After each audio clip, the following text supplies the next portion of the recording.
after every single game that year, even the 4 losses, would stop us, talk to us at the end, say, you're the best team in the state of Georgia. You're the best team in the state of Georgia. And we believed it. Even after losses, we believed it. He would literally say it every time.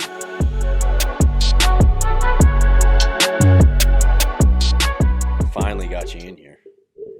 Yeah. It's about time, huh? Dude, you must be getting your ass kicked at work. Yeah, kinda.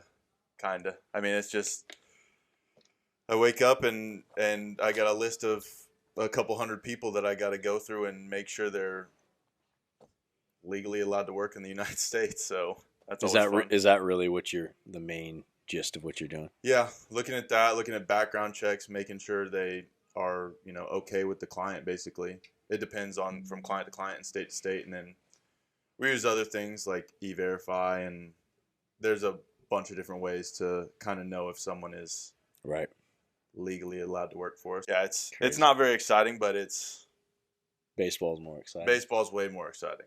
Baseball is. I could talk a lot more about baseball than that. So this stuff in general is more exciting. Yeah. Oh, I mean, yeah.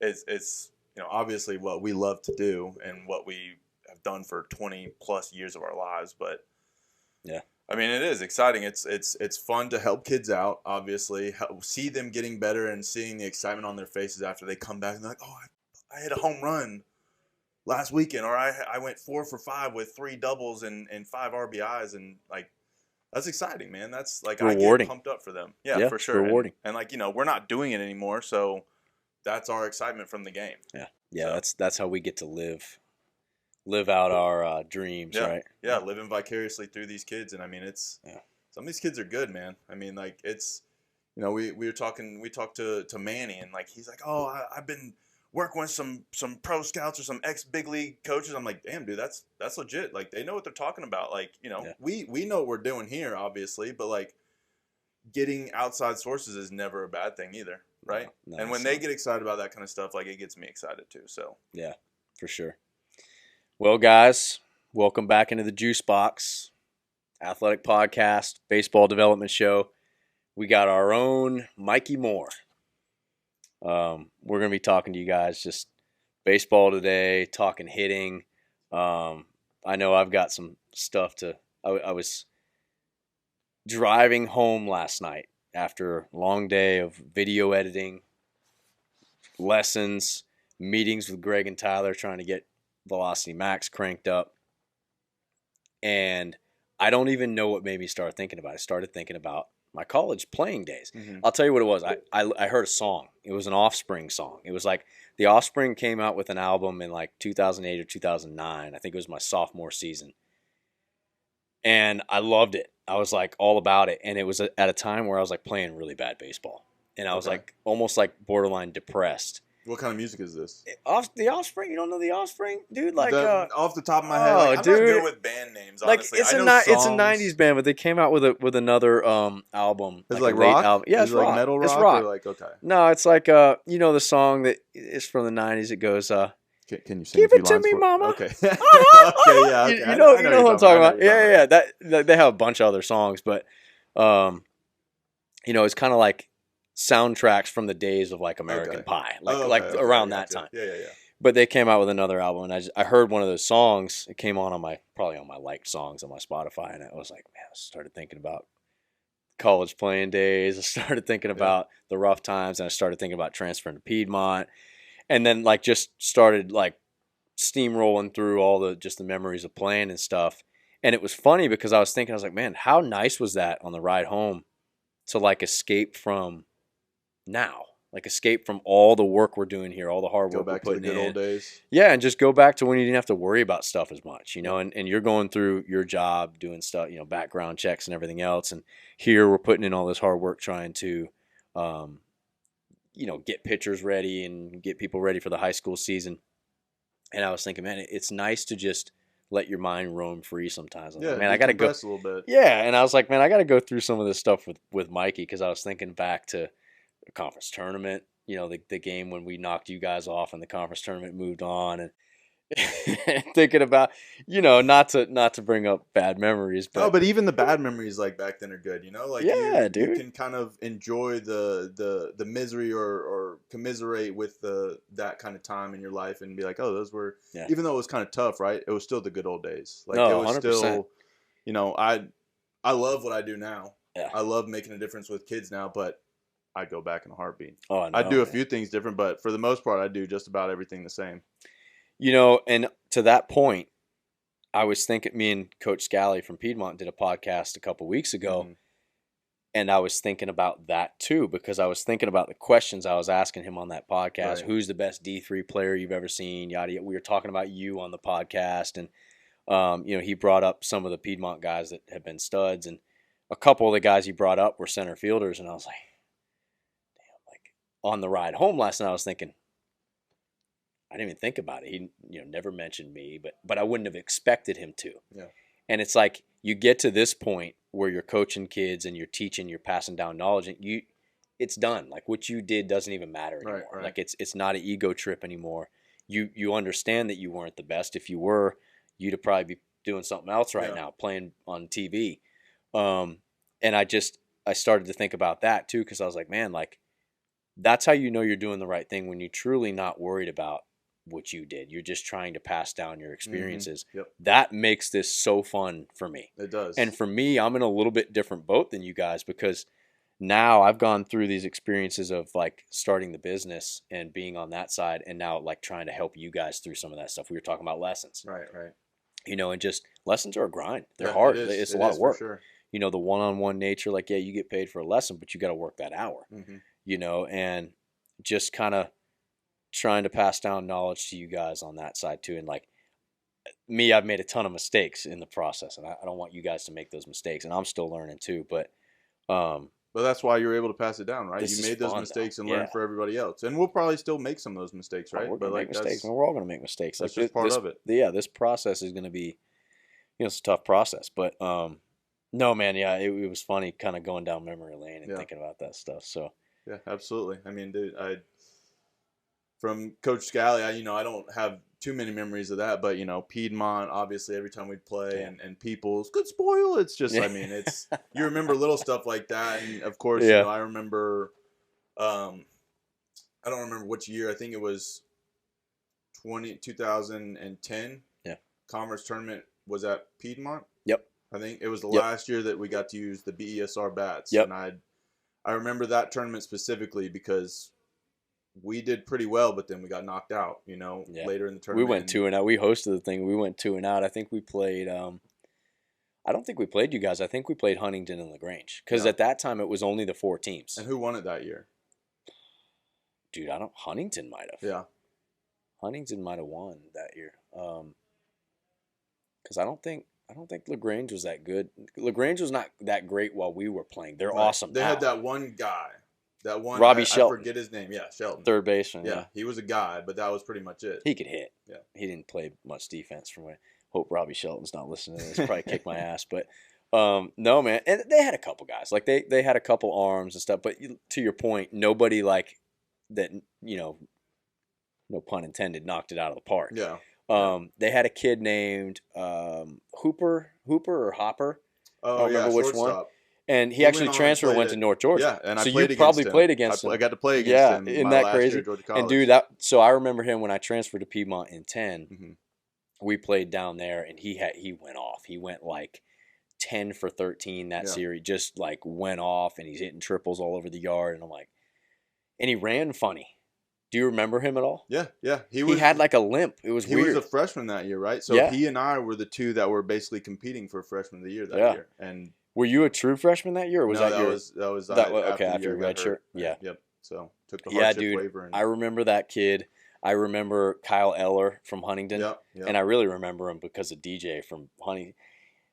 Nice job, Eller. Yeah. Come on, Eller. DJ was the man. I dude, DJ. he was a character. But dude, all the teams had good players. We just played in that tiny bullcrap conference. Well, so it was only 4 of us the first year, and then Covenant joined. And no automatic bid. Yeah. It was like, even if you had a good season, you better beat the snot out of some good teams Well, you in the got to regular win season. 35 games, 35 out of your 40 or whatever games we played. And like, yeah, even when we won in 11, we got to 30 wins, and there was still doubt. We right? almost didn't get in. Yeah, exactly. And you guys were close. I think you guys had 29 wins. And we were thinking like, man, it'd be bullshit if Maryville gets in because we beat them in the conference tournament. And that may have been, us winning that game may have been what pushed us over. But no, dude, yeah, going through all these memories, man, it was awesome. What did you hit that year, that 2011 year? Do you remember? I was close to like 330, 340 just about every year. Okay. So it was. I remember I was pissed at the end of that year. Yeah. Because I think you won all conference or whatever, and I was like, "That's fucking bullshit, man." I hit 360. Like, how did I not edge out Mikee? I'll tell you what, guys. All those outfield assists. That's what got me over. Well, what it was is that Bartek couldn't hit for any pop. Oh yeah. You had the extra base hits. You had the RBIs. I had just. Got on base. What year was this? This is 11. Okay, yeah, that was.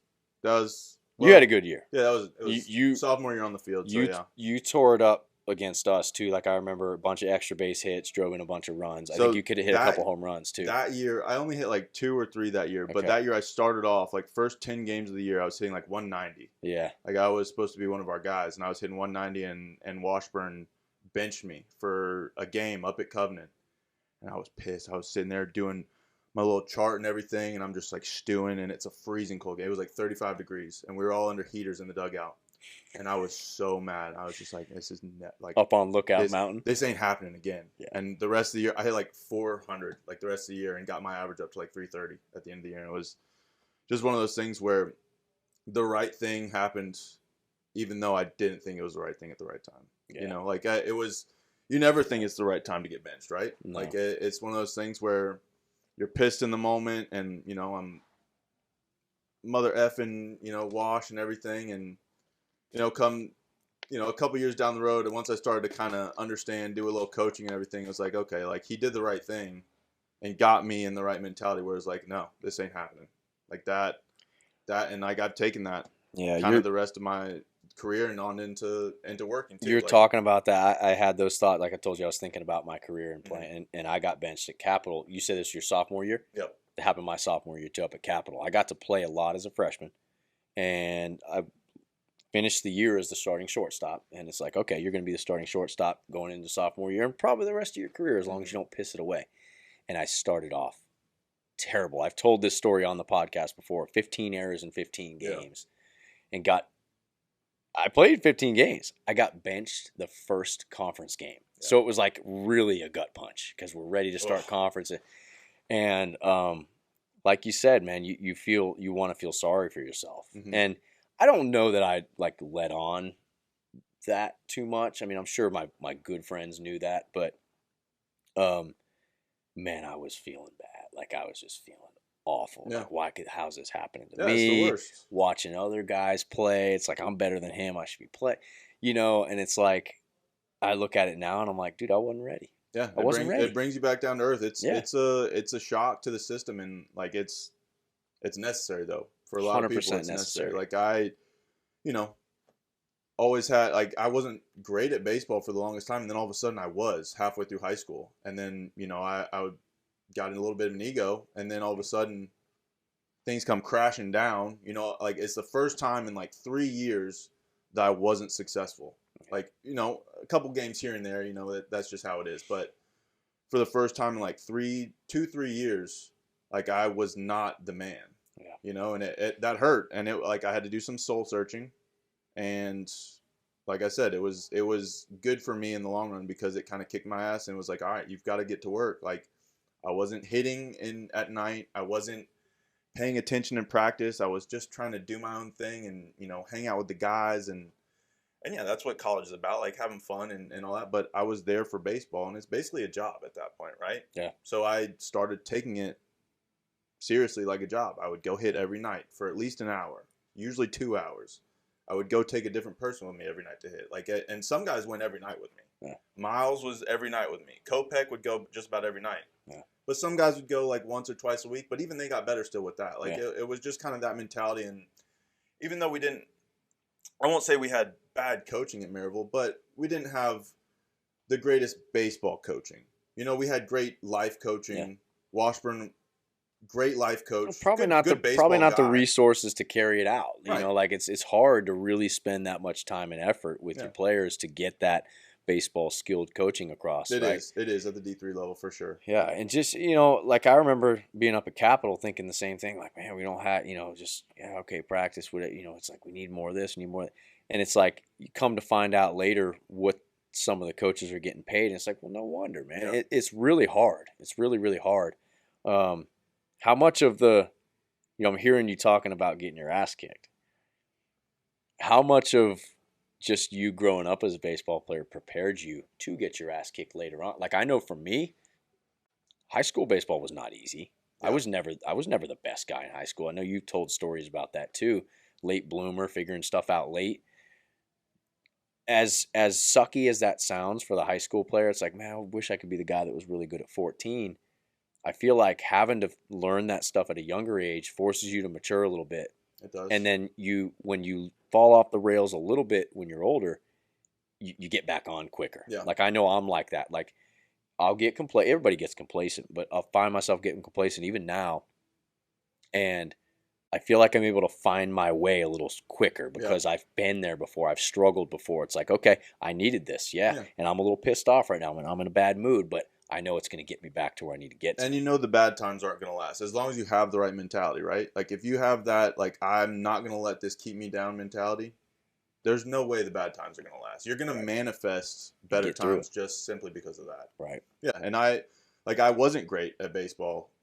I was always fast, always had a good arm, and I was always really good at defense. But I couldn't hit very well, and I couldn't hit it out of the infield with the BESR bats until sophomore year in high school. Is it not crazy how many guys seem to like figure out how to hit and can't do anything else? Like I can't figure that out in today's youth. We see a lot of guys. Now, granted, those are probably not the best ball players that we see. They're not the sea of the best ball players. Mm-hmm. But how many guys, even guys that come here, it's like your best tool is probably hit.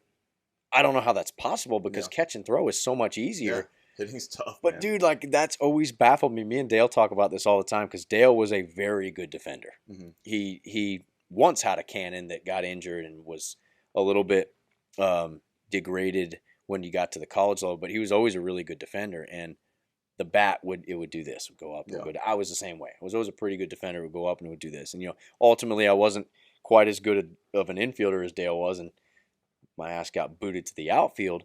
But I remember how hard hitting was. Yeah. I didn't care who I was facing. It was a war when I stepped in the box. Yeah. Like if it could have been, remember LaGrange had that lefty that was like, he threw like 72, like literally. You probably don't remember. No, they had like a sidearm lefty that threw, and they would throw him in like mop-up situations. Yeah. Dude, I remember them bringing him in and everybody like, oh, crushing. I'm just like, it's just another guy for me. Like I'm just trying to get a hit. Yeah. I'm just trying to get a barrel on a ball.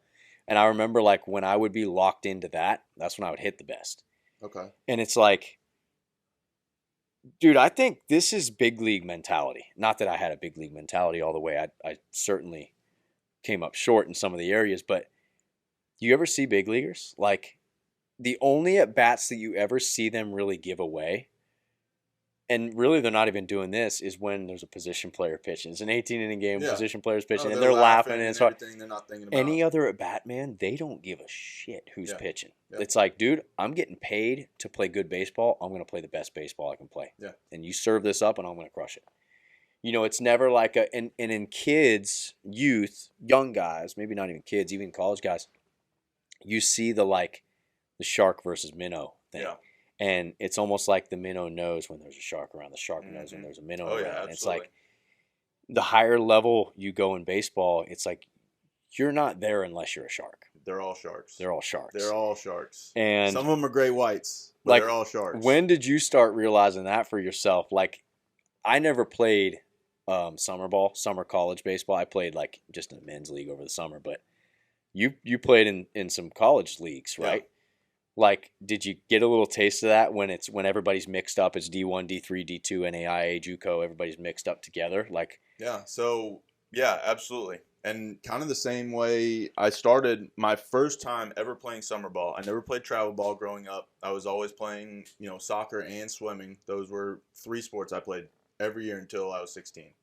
Then baseball, had to take over because soccer became a spring sport and yada yada. But when I started playing summer ball in college, they didn't make me go, but I wanted to go and I wanted to get better. And I got there, and it's a bunch of D1 guys, JUCO guys. They're all jacked and stuff, and I'm like, 165, 170 pounds, dripping wet. Right.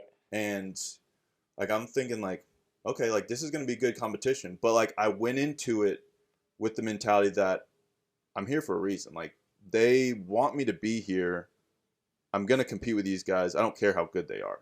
And that was when my mentality really started to change to where I didn't care who I was facing. Yeah. It didn't matter who was on the mound. I didn't care what count it was, what they had to throw me, who was in the field, who was on base, whatever it was. Like it didn't matter anymore. I started to go into a zone that no one could take me out of. Yeah. And that was when I realized like, hey, it doesn't really matter what level you're at in college. If you work hard and you have the skills, it's going to show. Yeah. And I started that summer, I was hitting like 7 or 8 hole. And I started the summer like 0 for 15, just terrible. And I finally got like 2 hits. They were like bleeders through the 6 hole.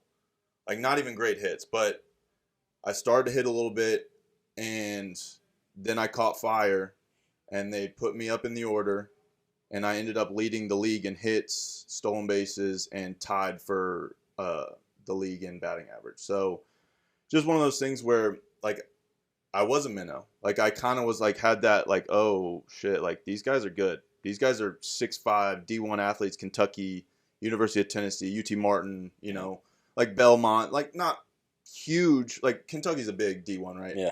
But not huge D1, but a lot of D1 players. And I'm thinking like I'm little old D3 guy, like, I'm a big fish in a small pond back at Maryville, but like now I'm competing with, serious competition, and like, do I belong? But once I got that shark mentality, like it's never gone away. Even here, like I go out there and I talk to these kids, and we're talking about hitting and facing, really good curveballs, or we get the machine out and it's throwing, really hard, and the fastball's riding up instead of dropping like, BP and stuff like that. And I'm like, it doesn't matter what you throw. I'm going to figure it out. Right. Like, it doesn't matter. And like these kids, like a lot of the kids in All Barrels in our hitting program, they're starting to get it. Like they're starting to get, it doesn't matter what we're working on, what drill we're doing, if it's BP, underhand toss, T work, off the machine, like it doesn't matter. If you are confident and you know that you have the ability to be a good hitter, you're going to be a good hitter most of the time. Yeah.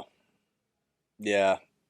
And that's the shark mentality. Like like I said, there's great whites, there's a bunch of different other kinds of sharks. There's the cream of the crop, which I would call the great whites or the megalodons, like the Otanis, Acuñas, and stuff like that. But I still think I'm a shark. If you told me, like, hey, you get 100 at-bats against Otani, I think I'd probably get at least 10 hits, maybe 20. I don't know. Yeah. Like, I'd figure it out after, 20, 25 at-bats. Yeah. Like, he's throwing, you start to see something's going to happen. Yeah. I'm going to get lucky a couple times, too, I think. And that plays into it also. That kind of feeds into that, like, I say this a lot. You got to be just dumb enough. Got to be just, we got that. Me and Dale got that from our old high school coach. But sometimes you got to be just dumb enough to believe you can get it done. Yeah, absolutely. Like just dumb enough. Like anybody who's saying that about Otani, you are just dumb enough, right? Yeah. Because he's like he's the best. He's the best. He's the best. Like in terms of a baseball player being able to do all the things, he's the best. He throws the hardest. He hits the ball the hardest. He's big. I guess he had Tommy John, right? So I don't know what he's doing right now, but maybe if you tell him to throw against you right now, he might get more hits. But better odds for sure. But no, like you do talk a lot about the mentality, and it's sincere. A lot of people talk about it, and it sounds cliche. But I, from watching you over the years, know that that's truly how you feel. Yeah, absolutely. I think I 100% in my being feel that a strong mentality is more important than physical gifts. Yes. Now, if you can combine the two, obviously that's your perfect scenario. And you can work towards being better at certain physical things like hitting and throwing and whatever it is with baseball. But the mentality is so key for me. Like, I am 100% a believer that if you believe in yourself, you're going to do well. And this gets confused because, like, I was confused with this growing up. Because I confused, like, the mentality of, like, the shark with wanting to do good, the will, but they're different. Yeah. I always had the will, but there were times where I don't really know if I was all the way shark. I think I was sometimes still, even in times when it's like you admit to, oh man, that guy's really good. Yeah. And I think every player should be able to do that. Talk absolutely. about another player and say, yeah, he's good. Or no, he's not. But when it gets in the way, then you inevitably are a little bit more of a minnow than a shark. Yeah. When it's more of a, yeah, that guy's good, but I want to be better than him. Yeah, you've got to be objective about it. You know what I mean? And there's a fine line there, and I can say that in those regards, I was a little bit of a minnow at times. And I remember other times when it was usually something pushing me over the edge where I'd get pissed off that would drive me to be like, I'm going to give a hoot about any of this now. I'm going to go get this. And that's when the shark would come out a little bit. But I always had the will. I always wanted to do good. Yeah. So I think a lot of players are, they want it so bad you can tell they really want it. And it's just like sometimes guys, we don't know how to tell you, dude, you just got to be a little bit more of a badass. Yeah, no, absolutely. And not, some guys are not good at that. You got to learn how to do that. You got to learn what the right volume is for you on that. How do I be a shark, and like you said, what type of shark? Yeah. Not everybody's a great white. Not everybody's going to be really intense. Not everybody's going to be cutthroat all the time. Some guys need to be a little bit more laid back at times. So you're saying that, man, and I'm just thinking about it like, man, this is really good because it's super cliche. Oh, you got to work hard. Oh, you got to want it. But those things are on like a teetering scale. Yeah. And it's like, no shit, you got to want it. If you're playing this sport at this high of a level, varsity, college, and beyond, you probably want it. Mm-hmm. If you don't and you're still competing at that level, man, you just had some major talent. Yeah. Well, and that's what, like, if we're, going even deeper into that, like, what we're calling a shark mentality, it's, having the confidence in yourself, having the will to be good, but also having the right mental space to where you're thinking about the right things, going about things the right way. And some sharks don't have that, insane skill like Otani or Acuna. Some guys just think about the game so in depth. They understand the game so well that they are, as a hitter, they're in the pitcher's head. Or as a pitcher, they're in the hitter's head. They know what the hitter wants to do against them. Yeah. And vice versa as a hitter with a pitcher facing them.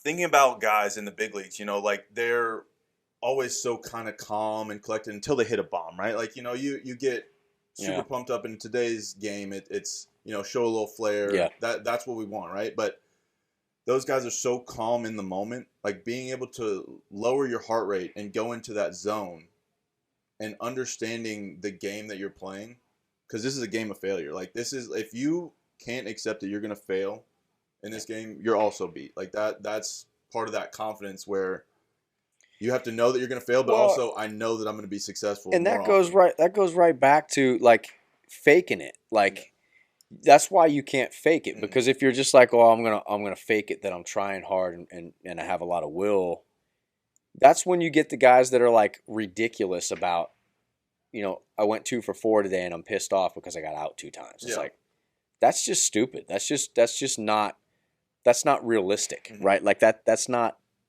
understanding what really the task at hand. Like, is it okay to not be happy you got out? Yes.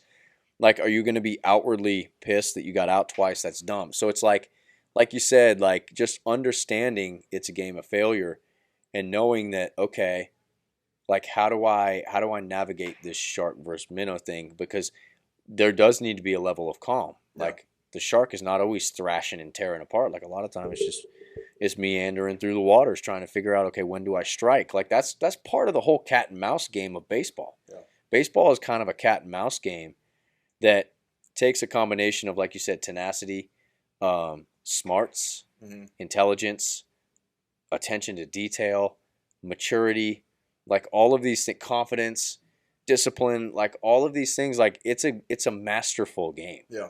Like to be the master at something, don't you have to have a little bit of all those things? Yeah. Yeah. You need it all, right? I mean, you need all of it. Yeah. There's no way of getting around it. If you're gonna be a guy that makes it to the next level, a pro guy, you need it all. And those guys weren't born with all of it. A lot of those guys were born with great talent, and they learned the mental side of the game. Yeah. Like there's so few guys that understand the mental side of the game at an early age. It's tough. Yeah. Like we said, it's understanding that this is a game of failure. Failure's not fun, right? Like you grow up in a world where people tell you can be anything you want to be, you can do anything you want to do. Well, baseball tells you otherwise a lot of the time. Yeah. If you're not good, it's going to kick you in the ass, right? Yeah. It's going to tell you like, hey, this game ain't for you, and it's going to tell you quick. Like there's no little like period where it's like, okay, little Johnny, like, hey, like you weren't good this year or last year, but next year you're going to be good, right? Yeah. Like no, like you have to work for that, or you're going to fall behind, and that's why I think we're so passionate about that, because we didn't have that super exceptional ability. We always had to work hard in baseball, at least, and we want to pass that on to these guys. And we're super passionate about that because we know that these kids, 99% of them aren't going to make it to pros, right? Right. But they might make it close if they work hard. And they're good kids, so it's like we work with a lot of good kids here, like guys who are like genuinely like working with this kid. I like hanging around this kid. Oh, absolutely. And what you want for guys that don't make it to pro ball, which, like you said, is a very, very high percentage of kids that don't make it, players that don't make it, men too. You want them to be able to succeed at something else. Yeah. Right? Like it's like, oh, yeah, I suck at baseball, so I'm not going to do anything in life. Like that's not what we want either, and really kind of hopping up on the coach's soapbox here, but like you have to be able to move on when things don't work. That is really the message here. If you don't get it done in your baseball game, you move on to the rest of the 22 hours of your life, right? Whatever else you're doing. If you have a bad week, there's still 51 other weeks in the year. It's like just that, and that's why baseball is so good, because there's always tomorrow. Yeah. There's always tomorrow. You always got the next day. So I love all of that, but this all, like, you lived this because you played D3 and then you made the jump to D2. And listen, that could be D2 to D1, or that could be, mid-major to Power 5, or that could be, D2 JUCO to, small D1. Like, making jumps up in college are hard. Yeah. Because, like, what I always say is you get to a school, you kind of learn the culture, the system. Even if it's only 1 year at JUCO, you learn that system, you learn that culture. And when you get thrust into something different and it's a level up, it's like not only are you reacting to the new environment, the competition's harder. You went up a level in the video game too. Yeah. So like, what was that like, dude? I honestly, when you did that, I didn't know you then. I was just like, but I knew it happened, and I was like, damn, dude, that's crazy. Like, I was kind of like, how do you do that? And then you went there and you played right away. It wasn't like you sat the bench. You walk through the story, because you're at Maryville, and the whole reason you were there extra years is because you got hurt. But kind of tell the story and like how all this played out, and how the college thing, going and playing college summer ball at a higher level, kind of prepared you to do that. Yeah. So, I mean, it started, I got hurt freshman year in Maryville. I played, 8 games? Was starting center field as a freshman, and then hurt my UCL, sprained it. I took a hardship waiver so that as long as I played less than a third of the season, I could gain that season back. And then I graduated from Maryville after 4 years, and they didn't have any graduate programs. So it was either take on a minor and pay a lot of money for just a minor, or go somewhere else with a graduate program and play somewhere else. And I, talked to a couple D2 schools. I talked to a few D1s, but they were, like, hey, you'd come in, but you'd be a bench guy. You're only your last year of playing. And, I had 1 more year to play. So that's not what I wanted to do. So talked to some of these D2 schools and went on visits. And I ended up at Georgia College, which was perfect for me. They had a good baseball program, had been to the World Series in 2010.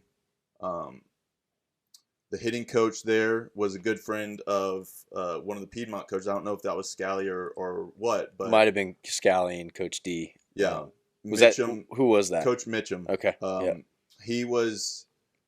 I didn't know much about him, but I knew he coached in Germany, in Europe, and everyone that I had talked to that had played for him said he was the best hitting coach they'd ever had. So I was really excited about that. They offered me, and I took it immediately. Yeah. And I went and played summer ball after the tryout there, and summer ball definitely helped with that because I was playing higher competition, playing with a wood bat. You're playing every day, which is how baseball is meant to be played, right? So you're keeping that skill set up, regardless of if it's a game every day. You have to at least throw or get work, swings man. or do something every day, right? Yep, you have to. So that helped a lot, but it was different, man. When I got there in the fall, like we didn't do we worked out at Maryville, but it was like during practice, go work out for like 30 minutes and stuff like that. Or I took weightlifting class all 3 years or the last 3 years at Maryville just to kind of do it on my own. But as soon as I got to Georgia College, we had our baseball meeting. It's like, okay, hey, next week we're starting Bobcat boot camp for 2 weeks. Well, what the hell is that? Like, you didn't tell me about that, coming in, and granted, you don't have to tell stuff like that, but hey, we're going to kick your ass for 2 weeks. We're going to run every morning at 5:30. We're going to do ropes, running. You're going to either have to meet at the track or at the gym, and we're going to do some kind of cardio, some kind of,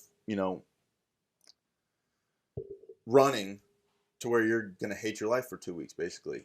And it sucked. Yeah. It sucked. But after those 2 weeks, I was 9 pounds heavier than I was before. And I was like, how the hell is this possible? We did it for 2 hours from 5:30 to 7:30 every day for 2 weeks, 7 days a week for 2 weeks. Stronger, man. Your body's my legs were 9 pounds heavier than they were before, just because we did so much stuff in a short amount of time. But that, that's aside. But the game is different at D2 for sure. It's a faster game. Pitchers have more pitches. They're better with more pitches. Guys hit the ball further. The fields aren't really bigger, but it seemed like they were bigger because the pitching was better. And that kind of starts to get into that shark minnow mentality where I was like, oh, okay, this is the real deal. But like I said, I had that mentality already kind of ingrained into me where it's like, okay, hey, this is going to be a challenge, but go to work. Yeah. Hey, you're going to be a senior on the field. You got 1 year to prove yourself. Not even a year to prove yourself. You have a fall to prove yourself to these guys. Yeah. A lot of these guys transferring in are XD1, JUCO guys. They know that they're good. They know that they've played against higher competition. I'm one of the only D3 guys that was brought in, but I think that I was brought in for a reason. And so I went to work. I got bigger. I got 15 pounds heavier that year or that fall. Yeah. I started watching film for the first time ever, which was insane because it's the fall and it's okay, what are we even watching film for? I'm watching guys that I just watched pitch throw a bullpen. We're doing a scrimmage against our own team. Right. But it was just to kind of get me in the mode of watching film for the spring. Yeah. To see guys that I'd never seen before. At Maryville, I'd seen some of these pitchers 2, 3, 4 times. Yeah. To where I'm seeing better competition.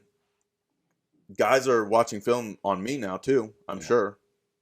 So I've got to do the same thing against them. I've got to get bigger. I've got to get stronger. I've got to get faster, which was the craziest thing. I always thought I was fast.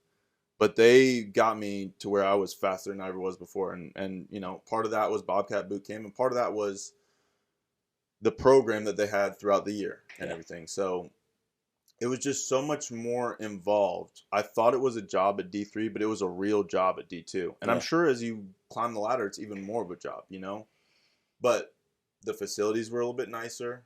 The field was a little bit nicer. Stands were a little bit bigger. We had more fans and stuff. So, that kind of got us going a little bit. But, yeah, it was a big change, man. I hit very well in the fall. And so I started off as a 3-hole hitter in the spring. And I did very well, the first half. And then I kind of petered a little bit. I started to kind of fall off a little bit. And I didn't know what it was. We started to face a little bit better competition. We were in conference play. We weren't facing some, the mid-tier D2s, and it got tougher. So I kind of had to look myself in the mirror and say hey, we need to work even harder than we've worked already. Yeah. And it all kind of came to a head. We were facing a school called Lander, and they were number one in the conference, and we were, mid pack. We weren't a great team. Like, we didn't have the best record. We were above 500, but like not a crazy good record. Yeah. And I got benched again, and I'm like thinking like, oh shit, here we go again. Like, and this is my senior year. Like, this is the last year. I'm like, and I still had aspirations of playing pro ball at that point, but this is my senior year. Like, you don't get another opportunity after this if you get benched for the rest of the year. And of course, I was pissed. Like, I mean, I didn't have a great relation. I didn't have a long relationship with the coaches. So, like, I didn't have a long leash like some of these other guys that have been there, you know? So, I got benched for the full series. Okay. Like, I'd been benched once before in my life, and that was for one game. Yeah. And I get benched for the full series, and I had my family come to town for that series to see me play. My best friend came to watch me play. Yeah. Girlfriend came in to watch me play at the time. Like, I had family there, and I was embarrassed. Like, I was like, wow, like, yeah, do I suck? Like, am I not good? And then once I kind of got over the pity party, is when I got back to the shark mentality. I was like, no, this ain't happening again. Yep. This is not gonna happen again. Like, I'm gonna work hard and get myself back on the field. And luckily, I got my chance again in the next series. Yeah. But I wasn't a center fielder anymore. I started off 3-hole as a center fielder. Get benched. Now I'm, 7, 8-hole again. I'm a right fielder. Yeah. First time I'd played right field in my life. Ever. I don't mind right field now that I got used to it. But, like, I finished the year as a right fielder. I didn't not play another game that year because I understood that it could be taken away from me again at any time. Yep. And so I didn't want to let that happen. And I worked harder than I've ever worked in my life. Yep.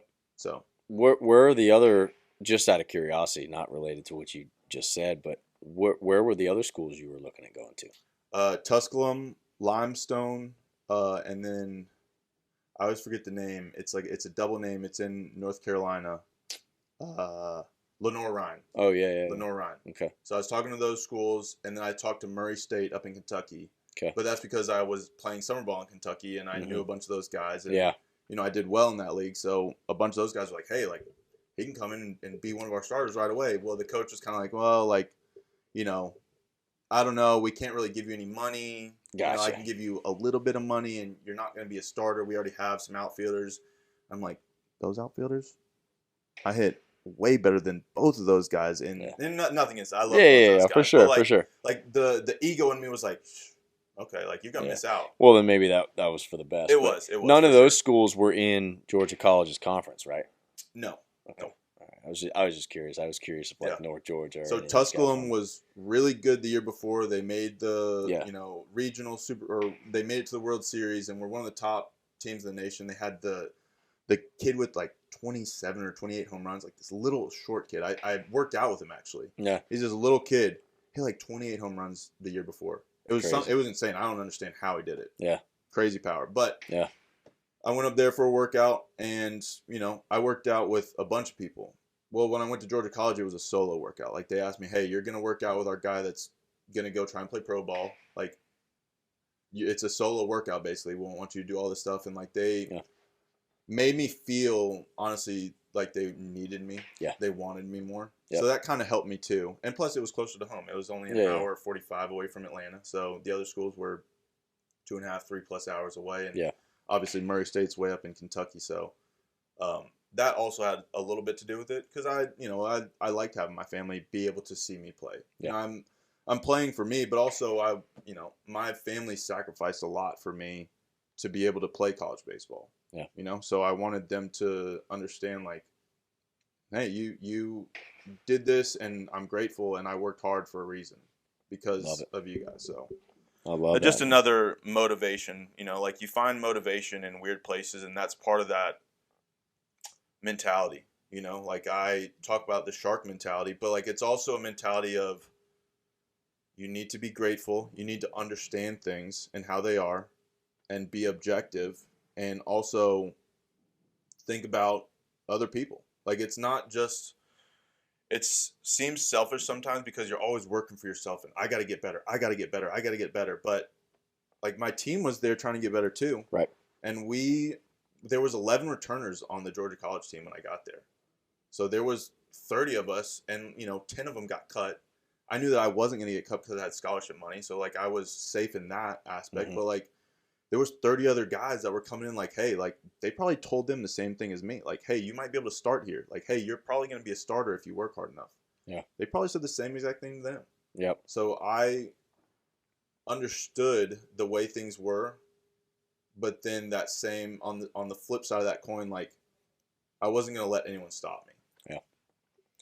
No, I'm thinking about what you're saying, and I'm thinking back to playing. I'm thinking about coaching. I'm thinking about travel ball, right? Because everybody here plays travel ball now. We've talked about it. We didn't really grow up playing travel ball. No. You know, like I played in some tournaments and stuff like that, but I wasn't really on a travel ball team. And you mentioned you said you got benched pretty much twice in your life. Yeah. And I started thinking about it, and I'm like, how many times have I been benched? And as a kid, I always played. I was always good on my teams. High school, JV, always played. I was good on my team. You know, as soon as I got pulled up to varsity, obviously that was like a bench. You know, you get called up and you got to prove your spot. But that like next year as a sophomore, that was like the first year that I was like a varsity player, and I was not a starter. Yeah. And so I guess you could say got benched, really just started on the bench and kind of stayed there. Only had like 10 at bats or whatever as a sophomore in high school. And like for me, my benching stints lasted longer. You were able to snap out of them quicker. For me, sophomore year I didn't start. We had two middle infielders that both pitched, and I would play when one of them was pitching. Junior year, I'm like, okay, I've got the job. I'm going to get it. We're good. One of my really good friends who's been up here to see our facility a couple times, he used to live in Atlanta. He actually took my job as a year younger than me. He was a sophomore at the time. He could hit. Similar skill set. He edged me out because he could swing the bat pretty good. So still not playing. So didn't really get benched twice. Just didn't play for like pretty much my sophomore, my junior year. I think the second half of that year I played a lot. But it was like filling in when our starting pitcher was playing, and he played third most of the time, so I'd play third base.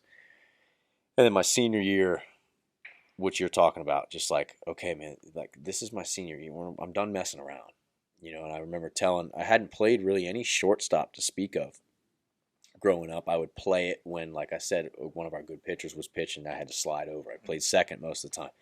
And I remember after my junior year, I was done. Done messing around. I was like, okay, it's time for the shark to come out. Yeah. And I remember telling one of my best buddies in like biology class or something, I was like, dude, I'm going to play short next year. And he's like, no, you're not going to play short. You know, like, how are you going to play short? I was like, no, I'm going to play short. Like, so-and-so just made 20-something errors. You think I can't do better than that? Like, I'm going to play short. Yeah. Like, I'm an infielder. I'm going to play shortstop. Like, all right. So I went and talked to my coach about it, and he's like, we'll try it out in the fall. We get to the fall, we'll try it. We'll give you a shot. And I had a good fall. Like I said, our school team put together a couple tournaments that we went to, and I played really good. And it was between me and a kid who had played center field the year before. They were thinking about moving him. He was an athlete and a good hitter, but not really a shortstop. I was like, nah, there's no way. I'm playing short. And so, same thing. Like we started out the year, like all the practice league. You know, in Florida, you start tryouts in January. And you practice. And like February 15th or something is usually like a preseason game. And then you start games like the next week. And leading up to the preseason game, like I was playing pretty good. But then like the start of February, I didn't play that good in practice. Started making a few errors. Started swinging the bat just ho-hum. And I remember my assistant coach, Jordan Butler, coming up to me. He's like, hey, if you don't pick it up, like we're going to have to play Bobby at short. And I was furious that he said. I couldn't believe he said that to me because Jordan had come to coach with us when I was a freshman. He had been there the whole time I was there. That was when he got there, and he was just fresh out of college at the time. So think about it. I'm 18. He's like 20. He's not that much older than me. Yeah. And I'm like, man, how could he dare say that to me? Like it pissed me off so bad. I was like, no, there ain't no way. And then one of my best friends, Tyler, he ended up saying the same thing. He's like, dude, like Dave, if you don't figure this out, like I'm gonna have to play short, because he was slated as the third baseman and our best pitcher, you know, and he ended up playing D2 at Belmont Abbey and then got drafted after his junior year. Really good player, but I'm like, no, he's not a shortstop. Like I'm the shortstop, and that like booted me in the ass. Like, Yeah. it was like, dude, I have to do this. This is my senior year. I'm not doing this Well, again. when someone you respect says something to you like Right, that, it right. really, it's kind of like, oh, okay, like this is reality. Right. When you like, and not that you didn't respect your coach that told you that, but Right. it's more of a But like then you hear it again. you the have a same thing. relationship with the person Yes. that told you, and it's like, oh, okay, this is real. Yeah. Yeah. And that, like, so my point is, I basically went my sophomore and junior year not playing, and had to like turn it back on. Yeah. And first, I remember it was the first game. We were down in like Palm Coast or something. We played who did we play? I don't even. We played like Astronaut High School or something. And first ball, he was the first hitter of the game. Tyler was pitching. First ball of the game, I'm playing short. Ground ball hit to me. One of them just flutter choppers. Hit off the tip of my glove, went straight down in front of me. And I picked it up through the guy out. So, like, not a very clean play, like, not a great start. But I was like, all right, cool. Got that one done, got that out of the way. And I played flawless defense for like 10 or 15 games straight in, like, didn't have an error for 10 or 15 games and never looked back. Yeah. And obviously made some errors the rest of the season. But had as a really, shortstop, as a shortstop, that's awesome, especially in high school, and had a great year. And we played against some really good teams. So, like, at the end of that year, I'm ready to go to college. And the whole college conversation is a whole different conversation because I didn't figure out where I was going until after I graduated my senior year. Same. So we're in the same boat right there, which is very rare, guys. Like, most people are figuring it out end of junior year, beginning of senior year type of thing. But skip over that part, got to college, and like that kind of like spilled over. Just that, like, nah, I'm not going to stop. Just kept going. And I assumed I wasn't going to play my freshman year. I'm just like, nah, dude, I haven't earned nothing. Like, I'm going to have to earn my spot. Yeah. And I remember having a really good fall my freshman year, and then having, a really good preseason. And this kid that I was friends with that was a sophomore up at Capitol, he told me, he's like, dude, Dave, like, you probably are going to be the starting shortstop. Like, he's like, really? Like, I didn't even think about that. Like, I wasn't even looking back. I'm just like, I got to go as hard as I possibly can. And I played a lot that year. My freshman year, I played like 36 out of the 40 games, and the games that I sat, it was basically like we had 2 doubleheaders in the same weekend and I just had a day off type thing. And I remember then going into my sophomore year, and like, I didn't feel it at the time, but looking back, there was complacency. Yeah. And like I said, 15 games in, 15 errors, that sophomore year of college, benched. Yeah. And again, not a short stint. Like, it was the whole rest of that year. Of course, I had a couple starts the rest of that year, but I only had like 50 at-bats that year. And granted, I had the first 35 of them came in the beginning of the year. So, like, in a college season, guys, that's not a lot of at-bats. No. And,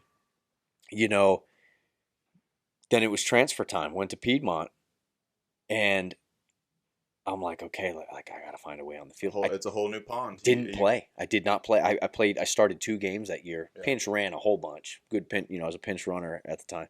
So, like, that, again, it was like I was repeating high school. Yeah. Sophomore, junior slump. So I got to my senior year, and it was like the whole thing happened again. And I didn't even think about this. Like, I wasn't thinking about all this happened in high school too, and I remember doing this. It just, like, I had to turn it on, and I was like, I'm not doing this. I'm not freaking doing it. But like, our stories are different because for you found a way to snap out of it quicker. Yeah. I think in my mind I would have wanted that to happen, but I don't know what that. And I don't know what that is. Maybe it's just bad luck. Maybe it was just me kind of just drowning in it a little too much. I don't know what it was, but for so many guys out there, you get benched, and it's like you gotta find your way back on the train tracks. Yeah. Well, not even outside of getting benched, some guys, like, when they're forced to change positions, I'll tell you, I had a similar experience, but this is probably why I was able to snap out of it quickly. Zach Hargett at Maryville, the year before we got, out of high school, he won Freshman of the Year, played center field as a freshman at Maryville. Yeah, I remember. They had a good team that year. Yeah. They had a really good team. Well, he probably thought he had center field locked up. Didn't work, like, in the summertime, and I didn't really work hard in the summer that summer either. Yeah. But I played a little bit of Dunway senior games and stuff like that, and there was some decent competition, every once in a while. But, like, I got there, and the coach was like, "Hey, you're probably going to compete for a starting spot immediately." Well, I got there, and, like, right off the bat, I knew I was the best outfielder. Like hands down, I knew no one was close to me in the outfield.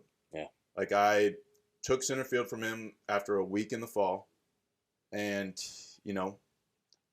I think that's where I learned, like, hey, you can't crumble if someone takes your spot, Right. or if you get benched, like, right. No, and Hargett's a great guy. I love the guy, but Yeah. he crumbled. Yeah. In baseball, like, you can be a good person, that doesn't matter. Yeah. You have to have the strong mentality where he was the guy before. Like, they had seniors that were the guy, but, like, freshman of the year is a big deal, right? Like, of the conference, out of, 4 or 5 schools, but still, that's a pretty big deal in college, being freshman of the year. So, like, he's pretty confident coming in, and then all of a sudden, a new freshman comes in, it's like a shiny new toy. And all of a sudden, the coach wants to play with the shiny new toy and give the shiny new toy more attention. And it's like, am I still good at baseball? You have to have that unwavering faith and confidence in yourself, or you're going to crumble in this game, man. It's just it's an unforgiving game, and it kicks you in the ass. And we find that teaching guys now, like so many guys, you see it from day to day. It just changes so much. It's like, man, dude, he's really locked into it. And the next day, it looks like he's going to cry. Yeah. And we're saying he because we train baseball players, but for training softball players or women's sports, it's the same thing. And it's like, a lot of kids growing up, when you're in it, like I don't remember really ever thinking about this, but you're a little bit like hardened to it. You're just kind of like, you kind of just figured it. And like for some of these kids, I feel for some of these kids. I'm like, man, like, this is tough. It's just tough. You think, because you remember back from your experiences and you remember how tough stuff can be. Yeah. Well, and they see how good some of these kids are, and they're like, why am I not that good, probably? Yeah, no. That's and that's tough. Just trying to get guys, like you said, to think positively, act confidently, and just be sure of it. Like you're going to mess up, but just be sure of what you're doing. And like you said, you can't crumble if something bad happens or somebody takes your spot. Or it's going to happen. The wagon is the wheel's going to break. You're going to have to figure out how to keep the wagon rolling forward. You know? Absolutely. So no, that's awesome, man. We've got a lot of work to do with our guys, like on this stuff too, like the mental side of things. It's just everybody's working on the metric side of things now, but on the mental side of things, there's a lot of work to be done. Yeah, and it's tough, especially for the young guys. If they can figure it out at an early age, great. But, like, we didn't figure it out until probably college. Like, I think I maybe figured it out later in high school, but I also had a great coach, Coach Bass. Yeah. We won state my junior year. I didn't start. Like, I didn't start till I was a senior. I started maybe like 3 or 4 games against the bad schools that we'd play. Some of the schools that just didn't have a baseball program. Right. But like the year we won state, we lost 4 games.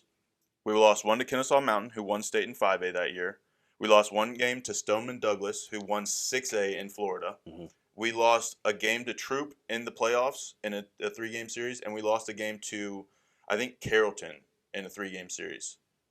After every single game that year, even the 4 losses, Coach Bass would stop us, talk to us at the end, say, you're the best team in the state of Georgia.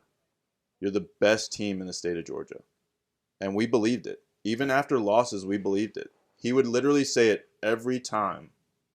And we had that unwavering faith that we had guys. Now, we had 13 seniors that year. Like 6 or 7 of them went on to play baseball at various levels and stuff like that. Yeah. But it was always a next up mentality. Like, I was the 10th man, and I would come in late in games for defense. Right. Our shortstop that year, probably my best friend growing up. Yeah. I still live with the guy. Yeah. He was our shortstop, hit 9-hole. He hit 10 home runs. He was 135 pounds that year. 135, 6'1", 135 pounds. 10 home runs. He tied the DeKalb County record that year. And then set game 2 of state championship against Columbus. We had won game 1. Our number 2 threw.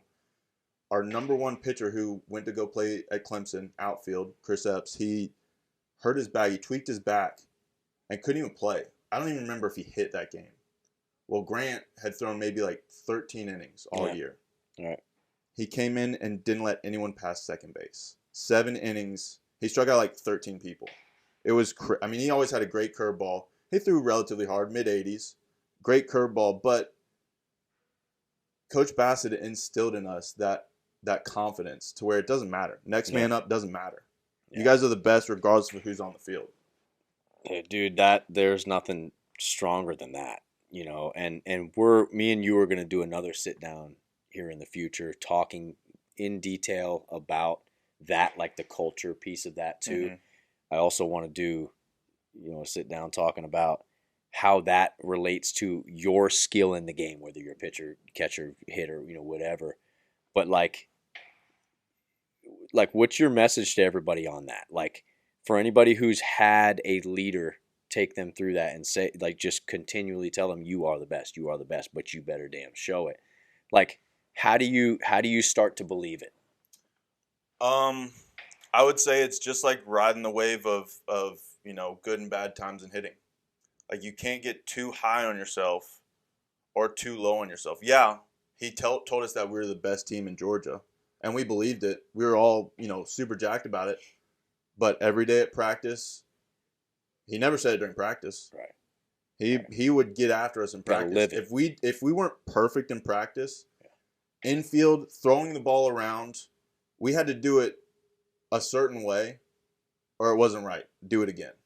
Yeah. Hey, third time doing it wrong. Do it again. Fourth time. Foul ball in BP, that's $4. Someone's got to get that, or we're running afterwards. Yeah. Like, doing stuff the right way, Discipline. going about your business the right way, will lead you into that mentality naturally. Yeah, I believe, at least. No, and you know, I am very steadfast in my belief that the right mentality and having confidence in yourself and your team and doing things the right way is what makes good baseball players.